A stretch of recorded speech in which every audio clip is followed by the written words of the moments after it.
စစ်သားတဲ့သင်ဟာအတိတ်ကာလတုန်းကမကောင်းတာကိုလုပ်ခဲ့လို့မကောင်းတဲ့အကျိုးရလဒ်တွေကိုရတာအဲ့ဒီမကောင်းတဲ့အကျိုးရလဒ်တွေကိုဘောင်းမဲ့ကြောင့်မကောင်းမှုနဲ့ပြန်ပြီးတော့တုံ့ပြန်ခြင်းရတာလေငကိုယ်တုန်းကမကောင်းလို့အခုမကောင်းတာကိုမကောင်းတာကြီးနဲ့တုံ့ပြန်မယ်ဆိုရင်သင်အတွက်ကောင်းစရာအလားအလာမရှိတော့ဘူးဒါကြောင့်ဒီကိစ္စဟာငကိုယ်တုန်းကမကောင်းလို့ငါပေးစားရတဲ့ကိစ္စအကျွေးပေးသလိုသဘောထားပြီးတော့ချစ်ချစ်နက်နက်သာပေးလိုက်ပါပြန်ပြီးတော့ဒီပေးလိုက်တဲ့အတွက်ထပ်ပြီးတော့မယူချင်ပါတော့နဲ့ထပ်ပြီးတော့ယူရင်ထပ်ပြီးတော့ပေးနေရအောင်ပါနော်သဘောပေါက်ရလားဦးဇင်ပြောတာကိုအဲ့ဒါလို့သူ့ရဲ့အတိတ်ဇာတ်ကြောင်းကိုမြတ်စွာဘုရားကပြောပြပြီးတော့ကိုမကောင်းခဲ့လို့မကောင်းတာနဲ့တွေ့ရတာဒါကိုမကောင်းတာနဲ့ပဲပြန်တုံ့ပြန်မယ်ဆိုရင်မကောင်းဆက်မကောင်းတန်တရားသာလဲနေတော့မယ်အဲ့ဒီမှာမြတ်စွာဘုရားကတရားဓမ္မတို့ဦးဇင်တို့အတွက်မှတ်သားစရာဒေသနာတစ်ခုပြောတယ်ဗျဟောတယ်အဲ့ဒါတော်တော်ကောင်းတယ်ဘာပြောလဲဆိုတော့သူကကိုယ့်ကိုကြမ်းကြမ်းထန်ထန်ပြောလို့ကိုကသူ့ကိုပြန်ပြီးတော့ကြမ်းကြမ်းထန်ထန်ပြောမယ်ဆိုရင်တယောက်ပြီးတယောက်ပြောနေတာနဲ့ဘယ်တော့မှဆုံးတော့မှာမဟုတ်ဘူးတဲ့ဒါကြောင့်မို့လို့သင်သည်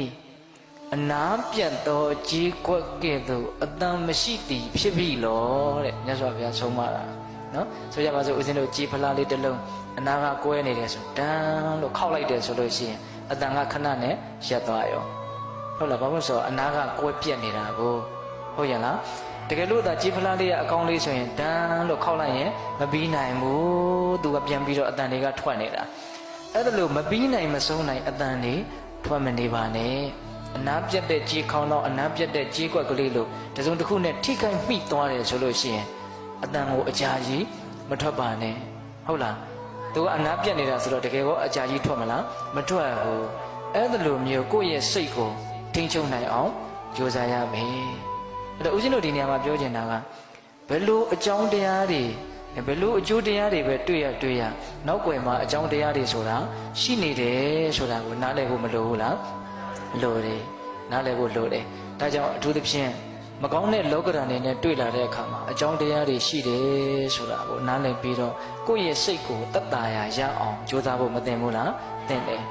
ဒါအကြောင်းတရားအတိတ်အကြောင်းတရားပေါ့နောက်ပြီးတော့ဦးဇင်းတို့ဖြစ်ရတစ်ခုကိုအခြေခံပြီးတော့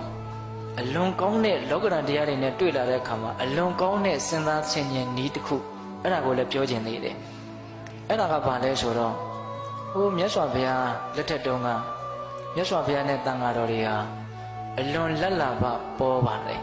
နော်ကြော်စောမှုလည်းအလွန်ပေါ်တယ်ချီးမွမ်းတန်လည်းအလွန်ရတယ်အလွန်မျက်နှာပွင့်တယ်ပေါ့အဲ့လိုလက်လာပပူဇော်တက္ကာယအထွတ်ထိပ်ရောက်တော့ယူဝါဒတခြားရှိတာတဲ့နော်တိဋ္ဌိပရပိုက်တွေက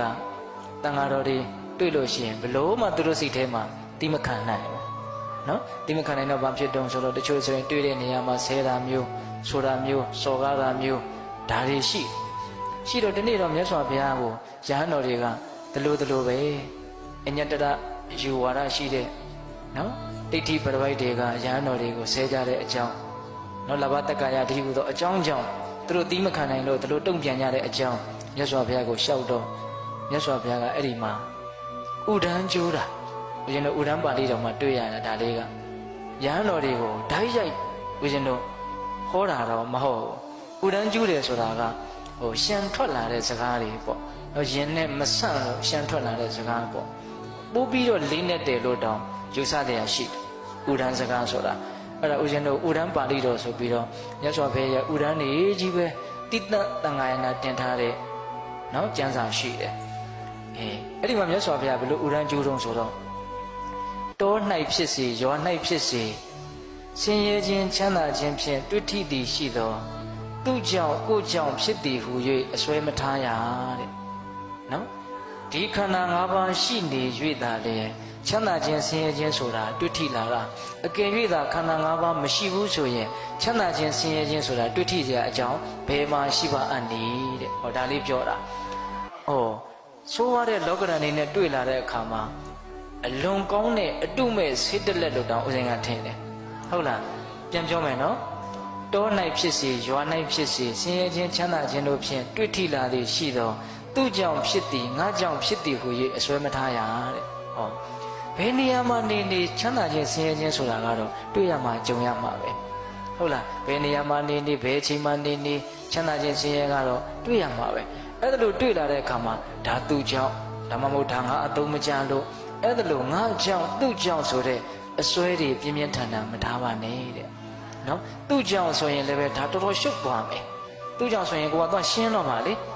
နော်သူ့ကြောင့်ဒီဒုက္ခကြီးတွေ့တယ်ဆိုရင်သူ့ကိုပြောလိုက်မယ်သူ့ကိုဖယ်လိုက်မယ်ဆိုရင်ဒီဒုက္ခရှင်းသွားတယ်လို့ကိုကထင်မှာအဲ့လိုဆိုရင်သူနဲ့ပြဿနာကတက်ရတော့မှာဟုတ်ရဲ့လားငါကြောင့်ဆိုရင်လည်းပဲငါညံ့ရလေခြင်းဆိုပြီးတော့ကိုထိုးနှက်နေတာနဲ့လောကဓာတ်တရားတွေကမပြောက်တဲ့အပြင်နောက်ထပ်စိတ်ဆင်းရဲမှုတွေပါတိုးမလာဘူးလားတိုးလာတယ်ဒါကြောင့်ဘယ်နေရာမှာပဲနေချမ်းသာခြင်းဆင်းရဲခြင်းဆိုတာတွေ့ရလိမ့်မယ်တွေ့လာတဲ့အခါမှာဒါဟာငါကြောင့်သူ့ကြောင့်ဆိုတဲ့အစွဲမထားပါနဲ့တဲ့တကယ်တမ်းကတော့ခန္ဓာ၅ပါးရှိနေလို့ဒီချမ်းသာခြင်းဆင်းရဲခြင်းဆိုတာတွေ့ထိတာပါခန္ဓာ၅ပါးသာတကယ်လို့မရှိဘူးဆိုရင်ချမ်းသာခြင်းဆင်းရဲခြင်းဟာတွေ့တဲ့အကြောင်းမရှိပါဘူးတဲ့အဲ့ဒီတော့ပိဋကပေါင်းတော်ကောင်းတို့အတိတ်ကာလကအတိတ်ဘဝကပြုခဲ့တဲ့အကုသိုလ်ကံတွေဆိုတာကလည်းအကုသိုလ်ကံတွေနော်ဒါတစ်ပိုင်းတစ်ကဏ္ဍပေါ့အခုဒီဥပဒိဆိုတဲ့ဒီခန္ဓာကြီးရှိနေခြင်းဒီပင်လေချမ်းသာခြင်းဆင်းရဲခြင်းတွေ့ထိခြင်းရဲ့အကြောင်းတရားပဲ